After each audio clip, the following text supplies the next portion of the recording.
नमस्कार साथियों, मिजोरम में होने वाले आगामी विधानसभा के चुनावों का चुनावी प्रचार पूरी तरह से थम चुका है। 40 विधानसभा सीटों वाले मिजोरम में 7 नवंबर को पहले चरण में मतदान होने वाला है, जिसको लेकर के एमएनएफ पार्टी, कांग्रेस और जेडपीएम पार्टी के बीच में मुख्य मुकाबला होने वाला है। पिछले कुछ दिनों की बात करें तो यहां का मुकाबला एमएनएफ पार्टी और कांग्रेस पार्टी में सीधी टक्कर बताई जा रही थी, लेकिन जेडपीएम पार्टी की रैलियों में उमड़ते जनसैलाब ने दोनों ही पार्टियों के पैरों तले जमीन खिसका दी है। इस बार के चुनाव में मुख्य मुकाबला ZPM party versus MNF party बन चुका है। आखिर किस पार्टी को कितनी सीटें मिलने जा रही है, इसको लेकर के सबसे सटीक विश्लेषण आ चुका है। इस बार मिजोरम में कौन सरकार बनाने जा रहा है, तो इस वीडियो के माध्यम से 40 सीटों का फाइनल ओपिनियन पोल हम आप लोगों के सामने रखेंगे, तो आप बने रहे वीडियो के आखिर तक। 5 राज्यों में होने वाले विधानसभा चुनावों के लिए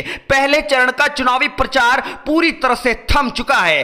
पूर्वोत्तर के मिजोरम राज्य में पहले चरण में 40 विधानसभा की सीटों पर 7 नवंबर को वोट डाले जाएंगे, और अगर 2018 के विधानसभा के चुनावों की बात करें तो यहां पर मिजो नेशनल फ्रंट पार्टी ने 26 सीटों पर जीत हासिल करके यहां पर सरकार बना ली थी, जबकि कांग्रेस पार्टी को 5 सीटें मिली थी और जोरम पीपल मूवमेंट यानी जेडपीएम पार्टी को 8 विधानसभा की सीटें मिली थी। लेकिन इस बार जेडपीएम पार्टी यहां पर 25 सीटें जीत करके सरकार बनाने का दावा कर रही है। आखिर जनता किसका साथ देगी, यह तो चुनावी नतीजों में पता चलेगा। इस बार के चुनाव में मिजो नेशनल फ्रंट, कांग्रेस और जोरम पीपल मूवमेंट ने राज्य की सभी 40 विधानसभा की सीटों पर अपने उम्मीदवारों को चुनावी मैदान में उतार दिया है। अगर भारतीय जनता पार्टी और आम आदमी पार्टी की बात करें तो इस राज्य में 23 और 4 विधानसभा की सीटों पर दोनों ही पार्टियों ने अपने अपने उम्मीदवारों को चुनावी मैदान में उतार दिया है। मिजोरम के मुख्यमंत्री और एमएनएफ पार्टी के प्रमुख जोरमथंगा आइजोल ईस्ट विधानसभा की सीट से चुनाव लड़ने वाले हैं। मिजोरम के 40 विधानसभा सीटों के लिए 7 नवंबर को मतदान होने वाला और 3 दिसंबर को इनके नतीजे आने वाले हैं। साथियों, हम आपको ओपिनियन पोल बताने से पहले यह भी बता देते हैं कि मिजोरम में अधिकांश लोग ईसाई धर्म को मानते हैं। यहां पर 94% आबादी आदिवासी है। मिजोरम मणिपुर का सीमावर्ती राज्य है। ऐसे में मणिपुर में जो हिंसा हुई थी उसका असर मिजोरम के विधानसभा के चुनाव में भारी मात्रा में देखा जा सकता है। मणिपुर में हिंसा के बाद काफी लोगों ने मिजोरम में शरण ली थी।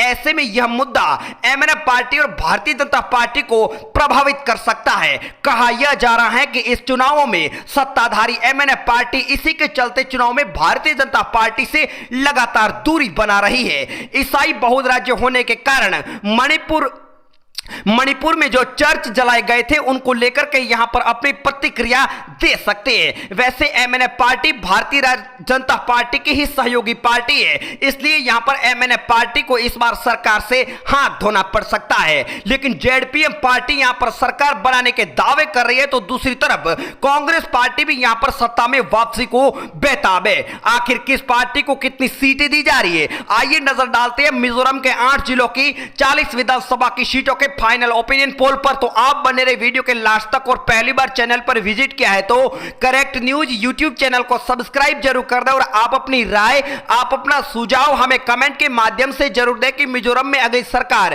किस पार्टी की बने तो ठीक रहेगा, और मिजोरम के कौन से जिले से आप वीडियो देख रहे हैं कमेंट करके हमें जरूर बताइए। शुरुआत करते हैं मिजोरम के तमाम जिलों के ओपिनियन पोल की। आइजोल से करें तो यहां पर 14 विधानसभा की सीटें, और इस बार के चुनाव में 6 सीटों पर कांग्रेस पार्टी, जबकि जेडपीएम पार्टी को 4 सीटें मिल सकती है, और एमएनएफ पार्टी को भी 4 विधानसभा की सीटों पर जीत दर्ज हो रही है। लुंगले की बात करें तो यहां पर 7 विधानसभा की सीटें हैं। जेडपीएम पार्टी को 3 विधानसभा की सीटें मिल सकती है, कांग्रेस पार्टी को 2, एमएनएफ पार्टी के खाते में 2 सीटें जाती हुई बताई जा रही है। बात करें तो यहां पर 3 विधानसभा की सीटें एमएनएफ पार्टी को एक सीट मिल सकती है, जबकि कांग्रेस पार्टी के खाते में 2 विधानसभा की सीटें 2023 के चुनाव में जाती नजर आ रही है। स्कॉलरशिप की बात करें तो यहां पर 3 विधानसभा की सीटें हैं और इस बार तीनों पार्टियों में कांटे की टक्कर होती बताई जा रही है। एक सीट पर एमएनएफ, एक सीट पर कांग्रेस तो एक सीट जेडपीएम के खाते में जा रही है। अगली बात अगर मामित की कर ली जाए तो यहां पर 3 विधानसभा की सीटें हैं। पहले नंबर पर जेडपीएम पार्टी में 2 सीटें जा सकती है, जबकि एमएनएफ पार्टी को यहां पर 1 विधानसभा की सीट मिल सकती है। अगली बात कर लेते हैं सियाह की, यहां पर 2 विधानसभा की सीटें, एक सीट पर एमएनएफ पार्टी को जीत मिल सकती है, जबकि कांग्रेस पार्टी के खाते में 1 विधानसभा की सीट जा सकती है। अगला जिला साथियों हमारे सामने आ चुका शेरशिप, जहां पर 3 विधानसभा की सीटें है। एमएनएफ पार्टी को एक सीट जाने का अनुमान जताया जा रहा है, तो कांग्रेस का खाता नहीं खुल रहा है, जबकि जेडपीएम पार्टी को 2 सीटों पर जीत मिल सकती है। चंफाई जिले की बात कर ली जाए तो यहां पर 5 विधानसभा की सीटें है। एक सीट पर एमएनएफ पार्टी, 2 सीटें कांग्रेस पार्टी को, जबकि 2 सीटें जेडपीएम पार्टी को मिल सकती है इस बार के चुनावों में। इस बार होने वाला मिजोरम का विधानसभा का चुनाव बेहद ही दिलचस्प बन चुका है। आमतौर पर पूर्ण राज्य बनने के बाद अब तक मिजोरम में मुख्य मुकाबला मिजो नेशनल फ्रंट पार्टी और कांग्रेस पार्टी के बीच में होता आया है, लेकिन इस बार हालात पूरी तरह से बदल चुके हैं। जोरम पीपल्स मूवमेंट यानी जेडपीएम पार्टी के रूप में मिजोरम के लोगों को एक नया विकल्प भी मिल सकता है। केंद्र शासित प्रदेश और पूर्ण राज्य मिलाकर मिजोरम में अब तक 12 बार विधानसभा के चुनाव हुए। इनमें से पूर्ण राज्य के तौर पर 8 विधानसभा के चुनाव भी शामिल है। इस बार मिजोरम के लोग बतौर पूर्ण राज्य 9वीं बार विधानसभा के चुनावों के लिए वोट डालने वाले हैं। क्या जोरमथंगा चौथी बार मुख्यमंत्री बनने जा रहे हैं या फिर जेडपीएम पार्टी की यहां पर सरकार बनने वाली है, यह तो चुनावी नतीजों में पता चलेगा। मिजोरम में फिलहाल मिजो नेशनल फ्रंट पार्टी की सरकार है। प्रदेश के कद्दावर नेता और 79 साल के जोरमथंगा अभी मिजोरम के मुख्यमंत्री है। मिजो नेशनल फ्रंट पार्टी की पूरी कोशिश यही है कि जोरमथंगा चौथी बार प्रदेश के मुख्यमंत्री बने। हालांकि मिजो नेशनल फ्रंट पार्टी इस लक्ष्य के बीच इस बार जोरम पीपल मूवमेंट यानी लालदुहामा की ऐसी चुनौती दे रहे हैं जिसको पार करना जोरमथंगा के लिए बेहद ही मुश्किल बताया जा रहा है।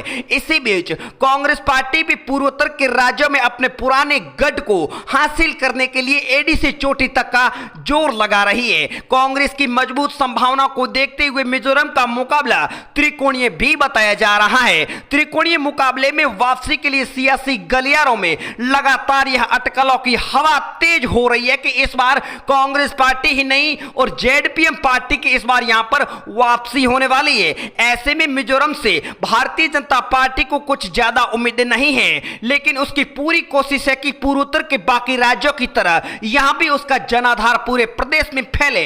भारतीय जनता पार्टी के नजरिए से यह पहलू सबसे अधिक महत्वपूर्ण बताया जा रहा है। पिछले कुछ सालों में मिजोरम की राजनीति में जोरम पीपल्स मूवमेंट यानी जेडपीएम का उभार तेजी से हुआ है। लालदुहामा की अगुवाई में जेडपीएम इस बार चुनाव में उस स्थिति पर पहुंच चुकी है जहां पर जीतने के दावे लगातार करते होते नजर आ रहे हैं। जेडपीएम पार्टी इस बार प्रदेश की 40 विधानसभा की सीटों पर अपने उम्मीदवारों को चुनावी मैदान में उतार दिया है। जेडपीएम पार्टी की ताकत लगातार शहरी इलाकों में बढ़ती नजर आ रही है और ग्रामीण इलाकों में भी इसकी पकड़ लगातार बढ़ चुकी है। ऐसे में इस बार मिजोरम में किसकी सरकार बनेगी यह तो चुनावी नतीजों में पता चलेगा, लेकिन आप अपनी राय और आप अपना सुझाव हमें कमेंट के माध्यम से जरूर दें।